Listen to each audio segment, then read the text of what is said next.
welcome to my 24-week pregnancy update. This week Theo is about the size of an Atlantic puffin or an eggplant, and we have reached what you usually call viability, which is awesome, and I will be talking about that in a bit. If I seem a bit more like low energy than normal, it's just because I fell asleep on the couch and I just kind of still haven't woken up yet, but I need to film this video. So let's just go into symptoms right away. Other than all the normal usual things that I've talked about before, I think my dizziness is getting worse. I felt it this morning again, on my way to university again. And I never it wasn't close to fainting or anything this time, but I definitely felt it and was kind of uncomfortable.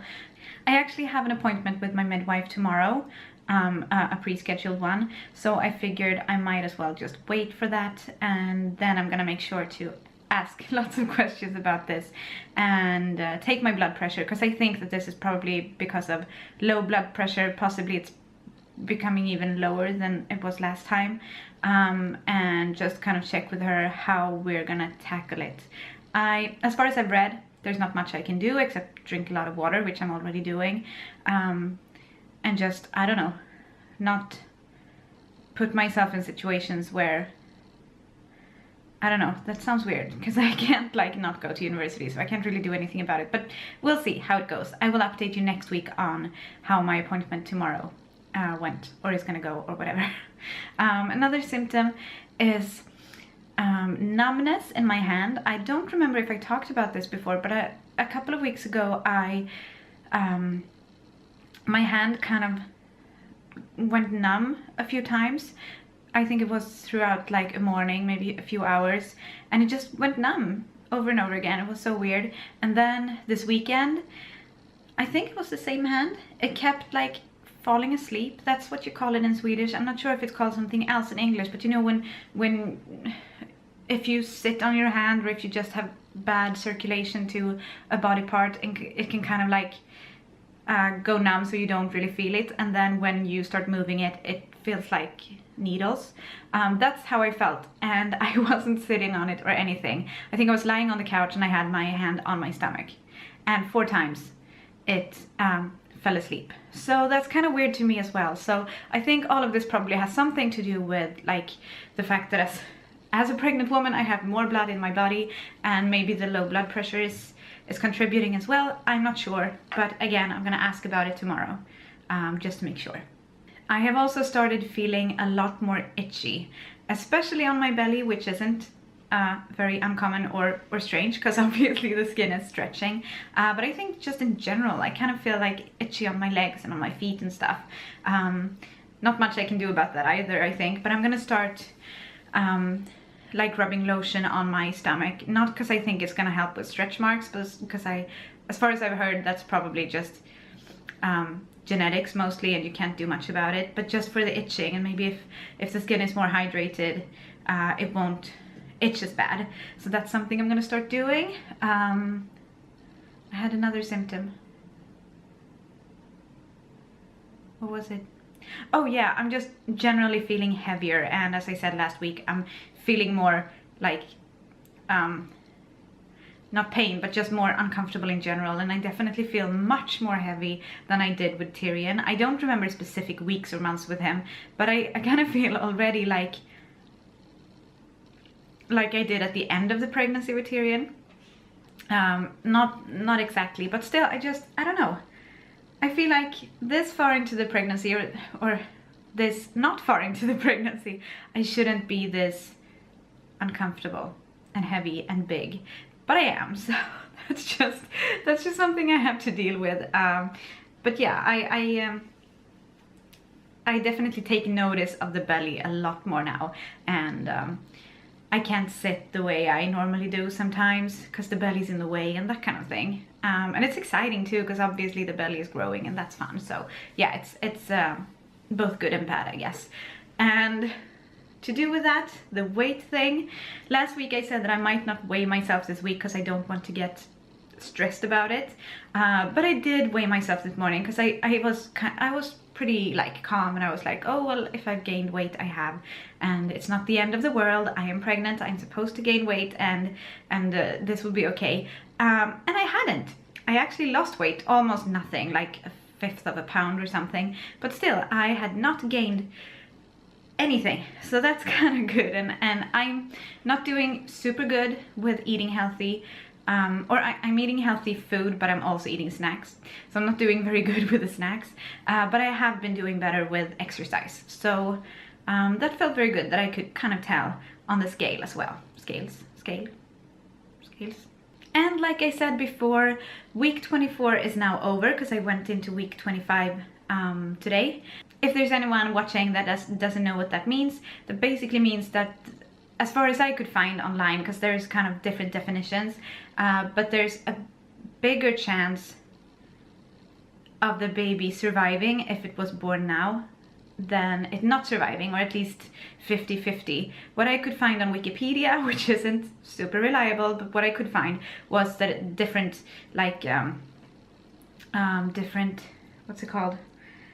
Studies have showed different numbers, but between about 50 to 70% of all babies who are born after 24 full weeks survive, and then every week or almost every day the chances get better and better and better. So that feels very good, even though of course you don't ideally want a baby to be born this early, because even if the doctors can help the baby survive, they have a lot of complications. And I mean, Tyrion was born at week 34, or just on the cusp of 35, I think, and so he was pretty like late for being a preemie, and he still had issues, and he was behind in like speech and motor skills and stuff for a couple of years. So obviously it's not like I want the baby to be born now, but it's just a good feeling to know that Theo is big enough now that he could like make it if something went horribly wrong right now. So yeah,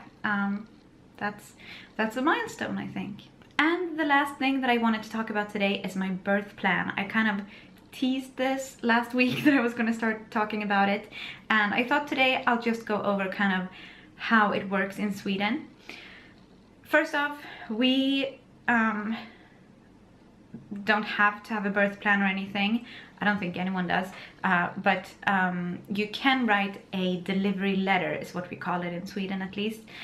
You can write that and give it to your midwife, and they will put it into your chart, and then the hospital will see it when you get to the hospital to deliver your baby or to have your baby. I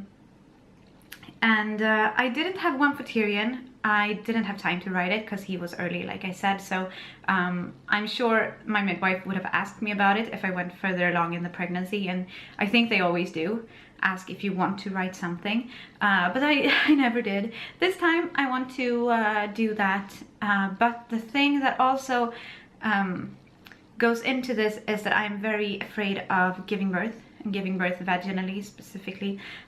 So like I said a couple of weeks ago, me and my midwife kind of wrote a letter to a clinic that takes care of, or that like has therapy for women who are afraid of delivery. And so we sent that letter, and I got a letter back last week, I think, with an appointment. So that's good. I got an appointment with them at the end of November, so it's not yet, but I do have an appointment to talk to I think it's a midwife, the first, sorry about the shaking camera. I'm trying not to move the table too much. I think it is a midwife appointment first, and then if she thinks that you need further help, then you will see a therapist, which I did in my last pregnancy, or with Tyrion's pregnancy. So that's kind of what I have set in my mind, that I think I'm gonna see a therapist, and if I do, then that will probably be the person that I write the birth plan with, since actually, now that I think about it, we did write stuff. I did write stuff with that therapist when I was pregnant with Tyrion, and those things were in my chart. So I guess I did kind of write a birth plan, just not the way you normally do it with a midwife, or with your midwife that has followed you throughout your pregnancy. So yeah, I never thought about that before, but I guess I had kind of a birth plan. Either way, that's the way I think I'm gonna do it this time as well. Because with this therapist, you go through all of your fears and kind of the reasons behind your fears. I remember it was very good and very helpful last time. I'm tired, can you tell? I can't speak. I'm almost done, then I'm gonna go to bed. But yeah, so that's my plan for writing the birth plan. Also, I think someone asked if I was, or if maybe I read it on some other person's video, I'm not sure, but the whole home birth versus hospital birth, and I am actually not allowed to have a home birth. I looked it up just now. I have never considered it, but I looked it up just to see what the rules are, and in my county, I guess you could say, they have kind of like a list of things you have, criteria that you have to meet to be able to kind of apply for a home birth. Obviously you could just stay at home and have your baby, but if you want a home birth that is